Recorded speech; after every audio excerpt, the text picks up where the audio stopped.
Hi friends, మనం ఇవాళైతే Indian space research గురించి తెలుసుకుందాం. మన వాళ్ళు మొట్టమొదటిసారిగా Indian national committee for space రీసెర్చ్ని అయితే 1962లో స్టార్ట్ చేశారండి. దీన్ని సెటప్ చేసింది అప్పటి ప్రధానమంత్రి అయినటువంటి జవహర్లాల్ నెహ్రూ గారు.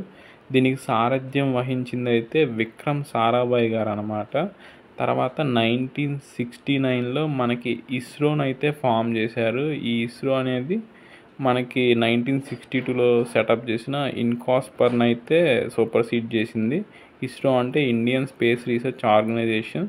దీన్ని సూపర్వైజ్ చేసేది డిపార్ట్మెంట్ ఆఫ్ స్పేస్ అన్నమాట. ఈ డిపార్ట్మెంట్ ఆఫ్ స్పేస్ డైరెక్ట్గా పిఎంకి రిపోర్ట్ చేసిద్ది. ఇండియా ఫస్ట్ శాటిలైట్ వచ్చేసరికి ఆర్యభట్ట. దీన్ని 1975లో లాంచ్ చేశారు సోవియట్ యూనియన్ యొక్క సహకారంతో. తర్వాత India first satellite launch vehicle వచ్చేసరికి SLV-3 అనమాట. ఈ SLV-3తో లాంచ్ చేసిన ఫస్ట్ శాటిలైట్ మనకి రోహిణి. అంటే ఇండియా ఫస్ట్ శాటిలైట్ వచ్చేసరికి ఆర్యభట్ట, మనం స్వంతగా లాంచ్ చేసిన ఫస్ట్ శాటిలైట్ వచ్చేసరికి రోహిణి అనమాట.